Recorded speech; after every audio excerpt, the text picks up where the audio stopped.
I remember back before man landed on the moon, and I was about a 9 or 10-year-old child. I was sitting in church on one Sunday morning, and as the plate went by, I threw a piece of paper into the offering plate, and not really knowing what was going on, and my parents thinking that this was another one of my pranks. When we got home, my parents said, "Well, what was this piece of paper?" And I said, "Well, you remember a couple weeks ago, the pastor said that the church needed to do a special offering, and that this was supposed to be something above and beyond what you were normally giving, and that if the church didn't get the money, they weren't sure they were going to be able to do this." And somehow that hit me. And I threw in a piece of paper that said I was going to give $1 a week. And this is 50 years ago. $1 a week's worth about $10 a week now. And I'm an 8 or 9-year-old kid.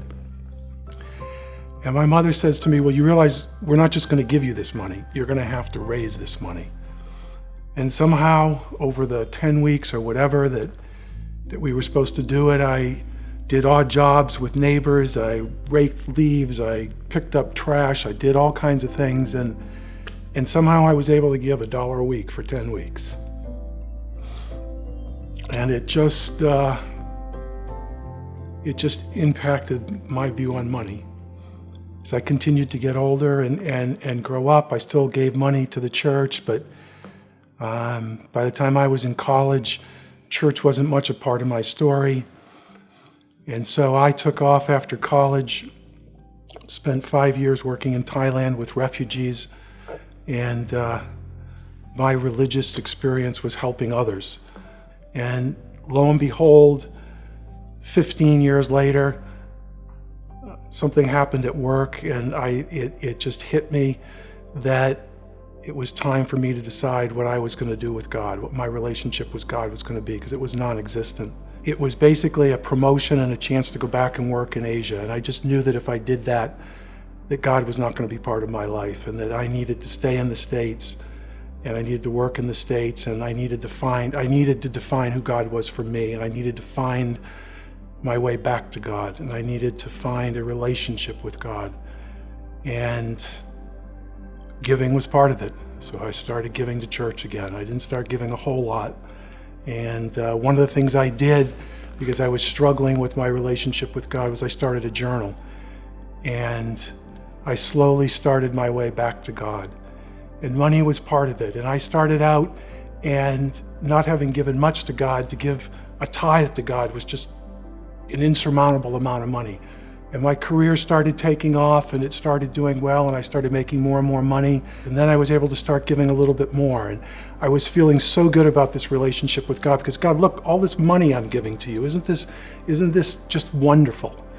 And after 12 years on a job, it was the end of the year.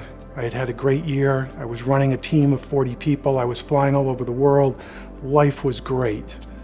And my boss, December 15th, 2011, called me and said, "I just have something I want to talk to you about tomorrow morning. Just stop by for a few minutes." I stopped into his office, and I was fired. And it just devastated me. It devastated, God, what's going on here? Haven't I been faithful? Haven't I been doing all the things that you said I should do? And the real moment came, though, in January. Do I give God part of my unemployment check?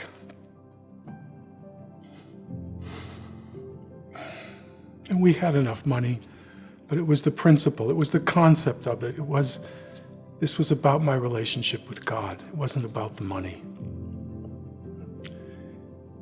And the first month it wasn't too bad, but then the second month of unemployment, the third month of unemployment, the fourth month of unemployment.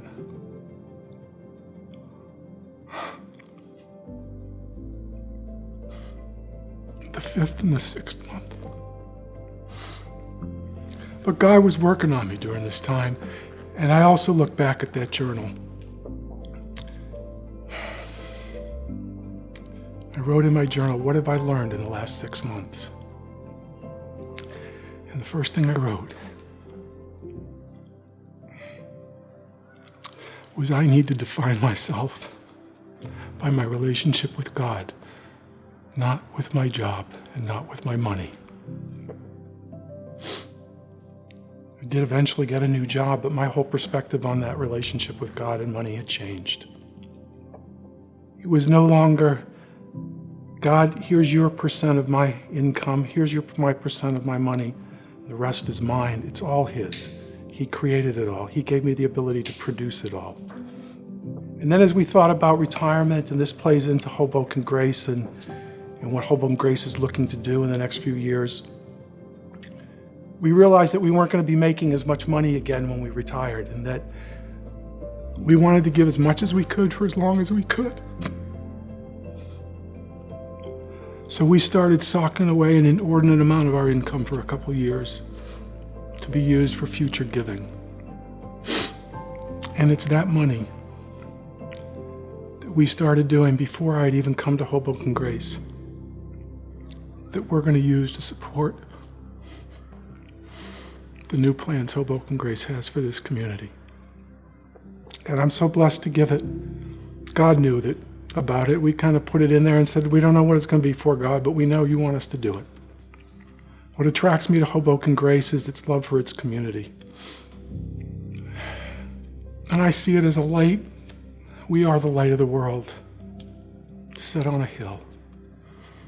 And I'm thankful for the little part I can play to make that light shine a little brighter.